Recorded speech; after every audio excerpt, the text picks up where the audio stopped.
கர்த்தருக்கு மிகவும் பிரியமான தேவ ஜனங்களே, இந்த ஞாயிறு விருந்திற்காக இயேசு கிறிஸ்துவின் நாமத்தில் உங்களை அன்புடன் அழைக்கிறோம். நம்பி ஆரம்பித்த வேலைகள் பாதியிலே நிற்கிறதா? நம் காரியம் எப்படி வாய்க்கும் என்று புரியவில்லையா? இதோ கர்த்தர் நமக்கு தரும் ஆலோசனை. சங்கீதம் 37:5. உன் வழியை கர்த்தருக்கு ஒப்புவித்து அவர் மேல் நம்பிக்கையாயிரு, அவரே காரியத்தை வாய்க்க பண்ணுவார். உழுதாலோ எழுந்தாலோ சரி, விளையச் செய்கிற தேவனாலே மட்டும்தாங்க நம்முடைய காரியங்கள் வாய்க்கும். இப்படி நம்முடைய காரியங்கள் வாய்க்காம சில நேரத்துல இருக்குதுன்னா, நம்மிடத்தில் என்ன குறை இருக்குது, நம்ம எப்படி அப்ரோச் பண்றோம்ன்றத ரீசெக் பண்ண வேண்டியது அவசியமா இருக்குங்க. தேவன் அவர் நமக்காக காரியத்தை வாய்க்க பண்ண நம்மிடத்தில் எதிர்பார்க்கும் காரியங்கள் என்னன்னு பாக்கலாங்க. சங்கீதம் 37:5 சொல்லி இருக்கு, 2 காரியம் சொல்லியிருக்கு. காரியம் வாய்க்கணும்னா 2 காரியத்தை நம்ம கடைபிடிக்கணும்னு சொல்லியிருக்கு. ஒண்ணு, நம்முடைய வழிய கர்த்தர்ட்ட ஒப்புவிக்கணும். 2வது, அவர் மேல் நம்பிக்கையா இருக்கணும். வழிய ஒப்புச்சிட்டு ஒரு டவுட்டோடவே நம்ம இருந்தோம்னா அந்த காரியம் எப்படி வாய்க்கும்? விசுவாசத்தால் தாங்க நம்ம நீதிமான் பிழைக்க முடியும். அப்ப நம்பிக்கையே இல்லாம அரகுர நம்பிக்கையோடு நம் வழியையும் தேவனுக்கு ஒப்பு கொடுக்காமல் இருக்கும்போது நம்ம காரியம் வாய்க்காது. சில நேரங்கள்ல இந்த காரியம் சரியா வரும் அப்படின்னு நமக்கு தோணும். சில நண்பர்கள்ட்ட ஆலோசனை கேட்போம். அவர்களும் இது ரொம்ப நல்ல ஐடியா, செய்ய, உனக்கு நிச்சயமா பலன் உண்டுன்னு சொல்லுவாங்க. செய்ய ஆரம்பிச்சிருப்போம். ஆனா ஒன்றுமே நடக்காது. நஷ்டத்தின் மேல் நஷ்டம் நடக்கும். இதுக்கு காரணமும் கர்த்தருடைய பிள்ளையாய் இருக்கும் போது அது எவ்வளவு நல்ல ஆலோசனையா இருந்தாலும் கர்த்தரிடத்தில் அதை நாம் ஒப்புவிக்கும் போது தேவன் அதற்குரிய பாதைகளை திறந்து நம் காரியத்தை கைகூட பண்ண வருவார்கள். நம்ம சொந்த இஷ்டத்தின்படி சுய புத்தியின் படி போகும்போது அநேக நேரத்துல ஃபெயிலியராக இதுதாங்க காரணம். நெகேமியாவை பார்க்கலாம். அவருக்கு தேவனுடைய அலங்கம் இடிக்கப்பட்டதுன்னு சொல்லிட்டு மிகப்பெரிய துக்கம் இருந்தாலும் அழுது புலம்பினாலும் அவர் ராஜாவோட பானபாத்திரக்காரனா இருந்தாலும் ராஜா கிட்ட போய் ஒரு ஃபேவர் கேட்டா நடக்கும். ஆனா அவர் கேட்கவே இல்லை. முதலாக கர்த்தரிடத்துல போறாரு. போய் என்ன சொல்றாரு? இன்றைக்கு உமது அடியானுக்கு காரியத்தை கைகூடி வர பண்ணி 11ஆம் வசனத்துல. 2வது என்ன கேட்கிறாரு? இந்த மனுஷனுக்கு முன்பாக எனக்கு இரக்கம் கிடைக்க பண்ணியருளும் அப்படின்னு கேட்கிறார். சோ தேவனுடைய காரியம் நடக்கணும் போது கர்த்தர் நேரடியா வந்து செய்யறது சில நேரங்கள்ல, அநேக நேரங்கள்ல மனிதர்களின் மனதை ஏவி நமக்காக தேவன் காரியங்களை வாய்க்க பண்ணுவாருங்க. சோ நம்முடைய பிரேயர் நம்ம நேரடியா மனுஷன்ட்ட போய் அப்ரோச் பண்ணாம தேவனிடத்தில் அதை சொல்லி தேவனிடத்தில் அவர்கள் கண்கள்ல தயவு கிடைக்க வேண்டும் என்று நாம் கேட்கும் போது நம்முடைய காரியங்களை கர்த்தர் வாய்க்க பண்ணுகிறாருங்க. கர்த்தர் நெகேமியாவுக்கு எப்படி இதை வாய்க்க பண்ணினார்? அவர் ராஜா கிட்ட போனப்ப அவருக்கு சகல உரிமை இருந்த போதிலும் ஒரு வார்த்தை கூட ராஜாட்ட சொல்லல. அவருடைய இருதயத்தின் பாரம் அவருடைய முகத்தில் தெரிந்தது.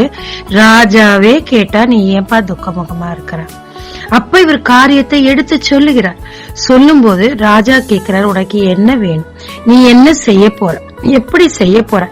எல்லா கேள்விகளும் ராஜா தான் கேட்கிறார். இவர் தன்னுடைய திட்டத்தை சொல்லவே இல்லை. இவருடைய திட்டம் என்ன என்று ராஜா இவரிடம் கேட்டு தெரிந்து கொள்கிறார். ஏனென்றால் இது ராஜாவின் மூலம் தான் சாதிக்க முடியும் என்று கர்த்தர் அறிந்தபடியினார். ராஜாவின் கண்களில் இவருக்கு இவர் ஜெபித்த பிரகாரமாகவே இரக்கம் கிடைத்தது, தயவு கிடைத்தது. உடனே ராஜாவும் என்ன செய்கிறார்? போறதற்குரிய எல்லா செலவுகளையும் ஏற்றுக்கொள்கிறார். காரியம் வாய்க்க தடையில்லாமல் போகத்தக்கதாக எல்லா விதமான கடிதங்களையும் தருகிறார். சத்துருக்களையும் கடிந்து கொள்கிறார். ரொம்ப ஸ்மூத்தா போய்கிட்டு இருக்குது இல்ல எல்லாமே. ஆனா இப்படி போகும்போது நிச்சயமாய் சத்துரு வருவான். நாம் எடுத்த காரியத்திலிருந்து பின்வாங்காமல் துவண்டு போகாமல் இருக்கும்போது நம்முடைய காரியம் முழுமையாய் நிறைவேறுங்க. நெகேமியா 2ல அப்பதான் வந்து ஜனங்களை, வாங்க தேவன் நமக்கு காரியத்தை வாய்க்கப்பட போறாரு, நம்மளாம் எழும்பி கட்டலாம், உங்க கையை திடப்படுத்திக் கொள்ளுங்க அப்படின்னு சொல்லி சொல்றாரு. உடனே எழும்பிட்டாங்க சன்பல்லாத் தோபியா. அவ்வளவு கிண்டல் பண்ணி, அவ்வளவு பேசி, அவங்க காரியங்களை தடுக்க அவ்வளவு வார்த்தைகளை பயன்படுத்துறாங்க. ஒரு காலம் இவங்க ரியாக்ட் பண்ணல. அவங்க எதுக்காக வந்தாங்க?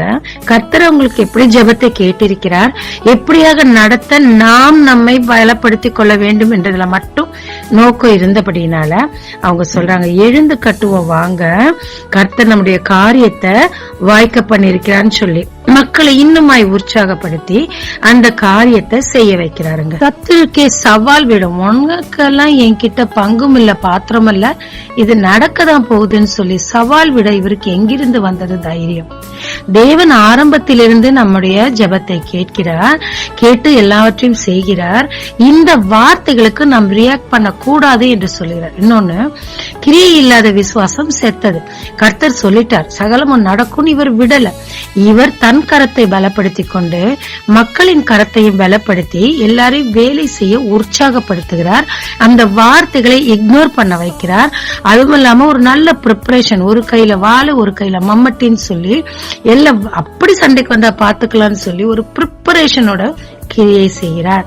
தேவன் நமக்காக கிரியை செய்யும் போது நாம் என்ன கிரியை செய்ய வேண்டுமோ, எவ்வளவு தைரியத்தை வரவழைத்துக் கொள்ள வேண்டுமோ அதை நாம் வரவழைத்துக் கொள்ளாமல், நாம் தைரியம் கொள்ளாமல், மனமடிவாகாமல் மற்றவர்களை உற்சாகப்படுத்தி நாம் செய்யும் போது தேவ கரம் நம் கரத்தோடு இருந்து நம் காரியங்களை தேவன் வாய்க்க பண்ணுவாருங்க. பிரசங்கி 7:8 சொல்லப்பட்டிருக்கிறது, ஒரு காரியத்தின் துவக்கத்தை பார்க்கிலும் அதன் முடிவு நல்லது.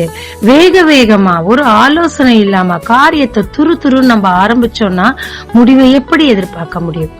முதல்ல தேவனிடத்தில் போய் நம் காரியத்தை கொடுக்கணும். இரண்டாவதாக தேவன் மேல் நம்பிக்கை வைத்து சரியான ஜெபம், ஸ்பெசிபிக் பிரேயர், அந்த மனுஷர் மத்தியில எனக்கு இரக்கம் கிடைக்க பண்ணும். அதை சரியா ஜெபிச்சு போகும்போது நம் காரியங்களை கர்த்தர் வாய்க்க பண்ணுகிறாருங்க. இன்னொரு விஷயம், சம்டைம்ஸ் நம்ம கேட்காமையே மனுஷங்களுடைய ஆஃபர்ஸ் வரும் பாருங்க. நம்ம கர்த்தரை நம்பி அந்த ஒரு காரியத்தை கையில கர்த்தர் கரத்துல கொடுத்தப்புறம் சத்ரு மனுஷர்கள் மூலம் கூட ஆஃபர்ஸ் கொண்டு வருவோம். ஆனா நார்மலாவே ஒரு மனுஷங்க கண்கள்ல தயவு கிடைக்கும். ஆனா அது கர்த்தரிடத்துல இருந்துதான் கிடைக்குதா, அதை நம்ம யூஸ் பண்ணிக்கலாமான்ற ஒரு நிதானம் நமக்கு வேணுங்க. இது எஸ்தர் இடத்தில் இருந்தது. எஸ்தருடைய காரியம் என்ன? யூத ஜனங்கள் காப்பாற்றப்படணும். அவங்களுக்கு ஒரு ஆஃபர் ராஜாவே கொடுக்கிறார். என்ன சொல்றாரு? உனக்கு என்னமா வேணும்? ராஜ்யத்துல பாதி வேணா தரமா. இந்த அம்மா உடனடியா அந்த ஆஃபரை அக்செப்ட் பண்ணா அன்னைக்கே விஷயம் முடிஞ்சிருக்கும். ஆனா அது தலைகீழா மாற வாய்ப்புண்டு.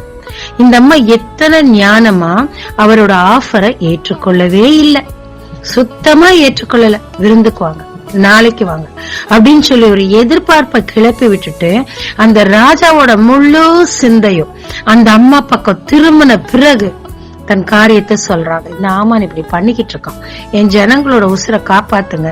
அந்த நாளில் அந்த அம்மா நினைத்த காரியம் பல மடங்கு அதிகமாக கேட்கப்பட்டது. 1, ஆமான் அழிந்தான். 2, இஸ்ரவேல் ஜனங்கள் காப்பாற்றப்பட்டார்கள். 3, இஸ்ரவேல் ஜனங்கள் மொர்தெக்காயும் எஸ்தரும் அவளை சார்ந்தோரும் அந்த ஆட்சி பீடத்திலிருந்து சகல ஆலோசனைகள் கொடுக்க ஆட்சியை பெற்றுக்கொள்ள தேவன் கிருபை செய்தார். 4வதாக சத்துருக்களின் சொத்து சுகங்கள் எல்லாமும் இவங்க பக்கமா வந்துச்சு. பாத்தீங்களா? இந்த அம்மா டக்குன்னு ராஜாவோட ஆஃபரை ஏற்றிருந்தாங்களா, ராஜ்யத்துல பாதி கிடைச்சிருக்கும், ஆனா உசுறு போயிருக்கும். ஒருவேளை உசுரும் கிடைச்சிருக்கும். ஆனா இத்தனை இது முழுமை மேன்மைங்க, முழுமையான மேன்மை.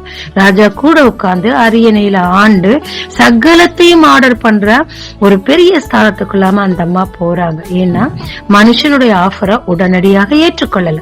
கர்த்தர்ட்ட ஒப்பு கொடுத்துட்டேன், அவர் எனக்கு சம்மதம் சொல்லும் வரைக்கும் காத்திருப்பேன்னு காத்திருந்து காரியத்தை வெளிப்படுத்தப்பட்டபடியினால முழு ஜெயத்தை பெற்றுக்கொண்டு இன்று வரை அதை கொண்டாடி கொண்டிருக்கிறாங்க. 3வதாக பேதுருக்கு நடக்க வேண்டிய காரியம் என்னங்க? மீன் வேணும். ரொம்ப சிம்பிள், அவ்வளவுதான். இரவெல்லாம் வலை போட்டுட்டாரு, வலையில மீன் சிக்கவே இல்ல. வலைய கழுவி வீட்டுக்கு போலான்னு போறாரு. அந்த நேரத்துல இயேசு சுவாமி வராரு. அவர் யாருன்னு இவருக்கு தெரியாது. ஆனா படக கொடுத்தாரு, இவர் பிரசங்கிச்சாரு. ரொம்ப நல்லா இருக்கு, ஒரு நல்ல தேவ மனுஷன், இவ்வளவுதான் அவரோட எண்ணத்துல இருந்துச்சு. ஆனாலும் அந்த ஒரு விசுவாசம், அந்த ஒரு மரியாதை, அது நிமித்தமாக கர்த்தர்னு தெரியாமையே அவருடைய வார்த்தைகள்ல இருந்த அந்த ஸ்ட்ராங் சாரத்தை நம்பி அவர் என்ன பண்றாரு? நைட்டெல்லாம் நான் வலை போட்டுட்டேன், எனக்கு ஒன்னும் கிடைக்கல, ஆனாலும் உங்க வார்த்தையின் பிரகாரம் நான் போடுறேன்னு சொல்றாரு. வலை கிழியத்தக்கதாக மீன்கள் ஆட்டோமேட்டிக்கா அதுவே குதிச்சிருச்சு, வலைக்குள்ள குதிச்சிருச்சு. திணறி போயிட்டார். அப்ப இவர் நிச்சயமாய் கடவுள் தான், மேசியாதான்றத புரிந்து கொண்டு அவர் காலில் விழுகிறார். இவருடைய காரியம் வாய்க்க என்னதாங்க ரீசன்? ஒரு சிம்பிள் கீழ்ப்படிதல் தான். ஒரு கீழ்ப்படிதான். சில நேரங்கள நாகமானுக்கு கூட பெரிய காரியம் சொன்னா செஞ்சிருப்பல்ல, ஒரு சின்ன கீழ்ப்படிதல் தானே. உனக்கு என்ன வேணும்? சுகம் தானே வேணும், அதை தொடணும் தடவணும், நீ ஒரு வழியை வச்சுக்கிட்டா எப்படி? கீழ்ப்படிஞ்சு சுத்தி இருக்கவங்க சொன்னப்ப கீழ்ப்படிஞ்சப்ப அவர் வந்த காரியம் நிறைவேறிற்று. அந்த கீழ்ப்படிதல் யாரு சொல்லி கொடுக்காமலேவே மன தாழ்மையோடு கூட பேதுருவுக்கு இருந்தபடியினார் தேவன் மீன்களையும் கொடுத்தார். அநேக ஆத்துமாக்களை பிடிக்கும் மனிதனாக அவரை உருவாக்கினார். அவர் காரியம் நினைத்ததை விட மேலாக நிறைவேறியது. நம்முடைய தேவன் கேட்பதற்கும் நினைப்பதற்கும் மிகவும் அதிகமாய் செய்கிறவருங்க. இந்த ஆபக்குக் 2:3 கூட சொல்லிருக்கு, குறித்த காலத்துல தரிசனம் வைக்கப்பட்டிருக்க, பொய் சொல்லாது, நிச்சயமா வரும். தாமதிக்க வாய்ப்பு இருக்கு, ஆனாலும் அது தாமதிக்காதப்ப வரும். இந்த இடத்துல நம்ம தேவன் நமக்கு சொல்ல விரும்புறது, தேவன் சில காரியங்கள் வாய்க்கத்தக்கதாக நமக்கு சொல்றாரு அப்படின்னு சொன்னா அந்த காரியம் தாமதிச்சாலும் அடுத்த காரியத்துக்கு போயிடக்கூடாது. எங்க நின்னீங்களோ அது தேவனுடைய சித்தம் தான், அவர்கிட்ட ஒப்பு கொடுத்துட்டீங்கன்னா அதுல ஸ்டாண்டர்டா நில்லுங்க. தேவன் அதை சரியான நேரத்துல, அவர் குறித்த நேரத்துல கொண்டு வந்து உங்கள்கிட்ட கொடுத்துருவாரு. ஆகவே தேவ ஜனங்களை நெகேமியா போல தேவனிடத்தில் நம் காரியத்தை ஒப்பு கொடுத்து சரியான ஜெபம் செய்து காரியம் வாய்க்க பண்ணலாம். எஸ்தரை போல மனுஷங்களோட ஆஃபரை ஏற்றுக்கொள்ளாம கர்த்தருக்கு காத்திருந்து அதன் பிரகாரம் செய்து காரியத்தை தேவன் வாய்க்க பண்ண நாம் இடம் கொடுக்கலாங்க. மூன்றாக பேதுருவை போல கீழ்ப்படிதல் உள்ளவர்களா இருக்கும் போது கேட்பதற்கும் நினைப்பதற்கும் மிகவும் அதிகமாய் செய்கிற தேவன், நீங்க கேட்டதை விட அதிகமான லாபம் தரும் காரியங்களை இம்மைக்கும் மறுமைக்குரிய காரியங்களை தேவன் வாய்க்க செய்வாருங்க. தைரியமா இருங்க, ரொம்ப தைரியமா இருங்க, துவன்றாதீங்க. எல்லாமே இப்படி ஆயிப்போச்சேன்னு சொல்லி பின் வாங்கிடாதீங்க, எல்லாம் வீணா போயிடும். தேவன் உங்களுக்காக பின்னாடி இருந்து கிரியை செய்து கொண்டே இருக்கிறாருங்க. அவர் கரெக்டா அந்த குயவன் முடிக்கிற நேரத்துல ஷேப்புக்கு வரல, நம்ம போயிடக்கூடாதுங்க. பொறுமையா இருங்க. பொறுமை ரொம்ப ரொம்ப நமக்கு அவசியமா இருக்கு. எஸ்தரை போல பொறுமையா இருங்க. தேவனுக்கு டைமுக்கு இடம் கொடுங்க. தேவன் சரியான நேரத்துல, உங்களுக்காக குறித்த நேரத்துல தேவன் உங்கள் காரியங்களை நிச்சயமாய் வாய்க்க பண்ணுவாருங்க.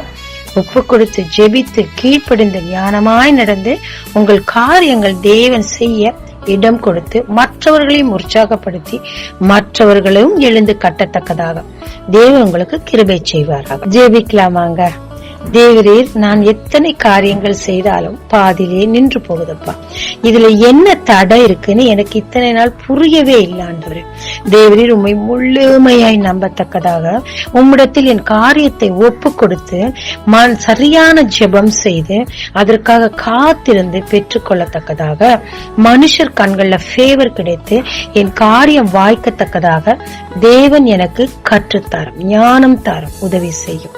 ஆண்டவரே, உமக்கு பேதுருவை போல கீழ்ப்படிந்து ஆண்டவரே இம்மைக்கும் மறுமைக்குரிய ஆசீர்வாதங்கள் நினைப்பதற்கு அதிகமாக என் காரியங்கள் வாய்க்கத்தக்கதாக தேவன் ஒரு சிம்பிள் கீழ்ப்படிதல் எனக்கு தாரும். எஸ்தரை போல மனுஷரோட காம்ப்ரமைஸ் பண்ணாம ஆண்டவரே அந்த ஆஃபர்ஸ நான் ஏத்துக்காம ஞானமாயிருந்து உம்மிடத்தில் என்னோட காரியங்களை பெற்றுக்கொள்ள எனக்கு கிருபை தாரும். தேவரீர், என் தடைப்பட்ட காரியங்கள் வாய்க்க செய்ய உதவி செய்யும். இயேசு மூலம் பிதாவே, ஆமென். இயேசு கிறிஸ்துவின் நாமத்தில் இந்த நாளில் உங்களை ஆசீர்வதிக்கும் ஜீசஸ் விஷன்.